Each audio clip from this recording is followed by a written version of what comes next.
Olá, alunos. Estamos aqui mais uma vez fazendo uma breve revisão aí para o grupo que vai cair na prova, ou seja, o assunto.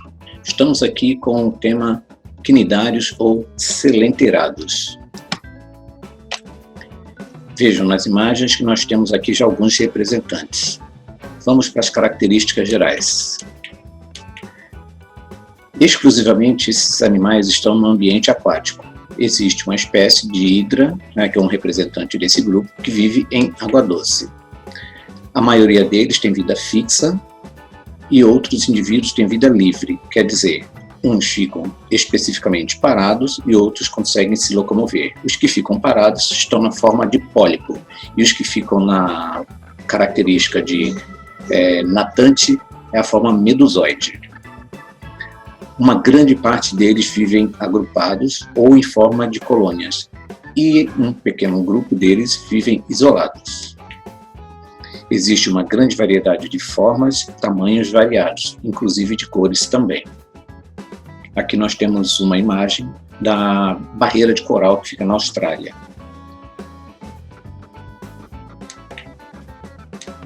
Continuando com as características gerais. A principal célula desse grupo que produz uma substância urticante é chamada de quinidoblasto. Outra característica desse grupo é a simetria radial, por eles, uma grande parte serem arredondados ou circulares. A presença de uma cavidade digestiva, eles possuem também uma digestão inicial extracelular. A abertura bucal normalmente fica na parte superior, que é rodeada por tentáculos nos indivíduos de forma fixa. E na forma medusoide, a boca fica na parte inferior e os tentáculos ficam ao redor ou na periferia do corpo. Aqui nós temos uma imagem dos indivíduos representantes desse grupo. A primeira imagem aqui da forma polipoide e aqui na forma medusoide. A cavidade interna aqui também é chamada de seléntero. Observe aqui no caso a boca na parte superior e a boca na forma medusoide na parte inferior.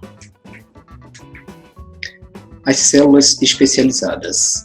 Os principais são os quinidoblastos. Essas células produzem substâncias que queimam, são chamadas de células urticantes e são exclusivas desse grupo. A principal função é defesa e captura de alimento.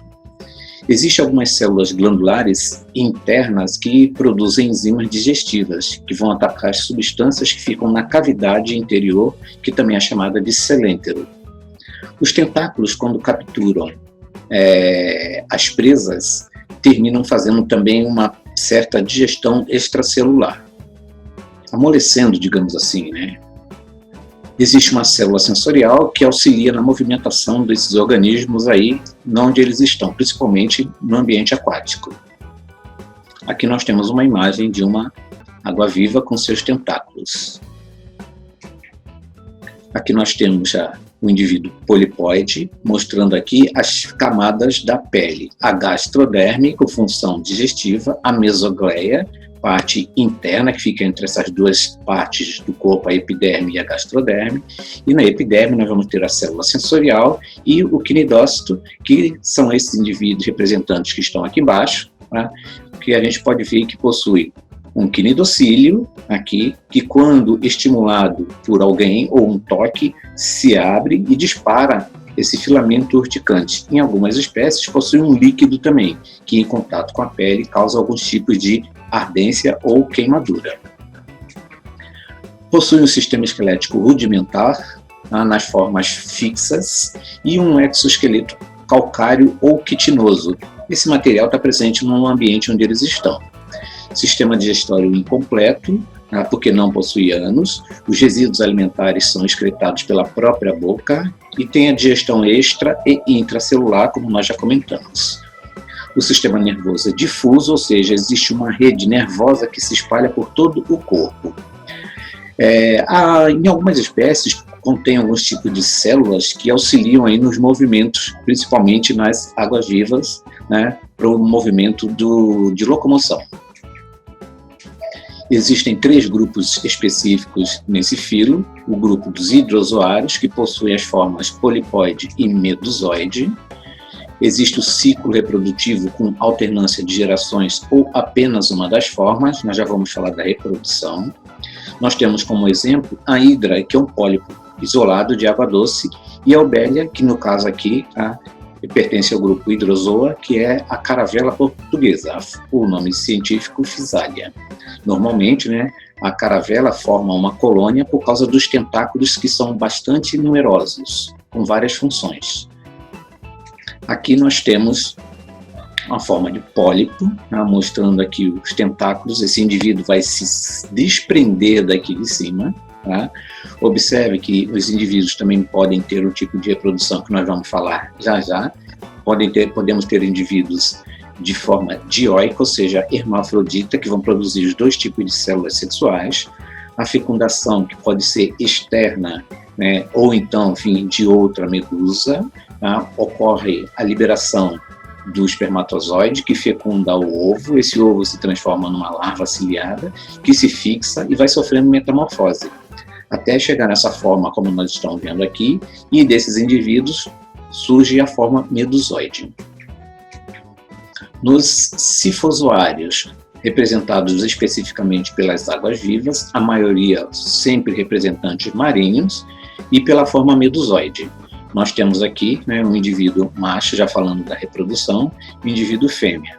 Ocorre a liberação de gametas na água, ocorre a fecundação, vemos a formação de uma larva, então desenvolvimento indireto, mas no caso aqui a reprodução é sexuada. Dessa larva aqui ocorre uma metamorfose, que ela se transforma num pólipo jovem. Observe que aqui ele fica fixo, e ocorre um processo de crescimento de vários representantes aqui. Em alguns livros eles são chamados de éfiras. E aí, ocorre um processo de estrobilização, um processo de reprodução assexuado. Aqui em cima foi sexuado e aqui assexuada. E o indivíduo que está normalmente na parte terminal se desprende e se transforma numa nova medusa. Os indivíduos do grupo da divisão dos antozoários, todos marinhos. Temos uma forma isolada, que é a anêmona do mar. Tem a forma colonial, que são os corais, que vão crescendo uns sobre os outros, formando os grandes recifes. E aqui nós temos um representante da anêmona com seus tentáculos. Para os seres humanos, ela não causa nenhum tipo de problema. Mas quando pequenos animais são capturados, eles são induzidos e levados para a parte interna, aqui no caso seria a boca, onde vai ocorrer a digestão dentro do corpo do indivíduo, que é chamado de celéntero. Uma curiosidade aqui com relação a esse grupo é que os peixes que vivem normalmente próximo de corais, eles são imunes ao veneno da anêmona. Aqui nós temos um grupo colonial, com alguns corais. A reprodução, nós temos a forma assexuada, que pode acontecer por fragmentação ou estrobilização. Essa fragmentação pode acontecer também com os corais. Estrobilização a gente já viu. A forma assexuada, normalmente por fecundação interna ou externa. Em algumas situações, o espermatozoide penetra dentro de uma água viva. Temos indivíduos dioicos ou monóicos, já falamos, indivíduos dioicos, dioicos, sexos separados, e monóicos, hermafroditas, com desenvolvimento direto ou indireto. Lembrando que a gente já viu a larva na imagem anterior. Temos também um processo de reprodução que é chamado de metagênese ou alternância de geração. A reprodução pode ser sexuada e assexuada. Aqui nós estamos vendo uma imagem de um grupo de corais, especificamente corais, liberando aqui suas células sexuais. Não dá para identificar no início aqui se são óvulos ou espermatozoides, mas é o que acontece normalmente no ambiente marinho. Para finalizar, nós temos aqui uma imagem mostrando o branqueamento dos corais. Isso está relacionado com o aquecimento das águas e a poluição no ambiente marinho. Galera, nós temos todas essas informações bastante detalhadas no livro. Espero que vocês tenham compreendido essa micro-revisão e aproveitem para fazer os exercícios propostos. Bom descanso para vocês. Não esqueçam de revisar os exercícios. E tchau, tchau.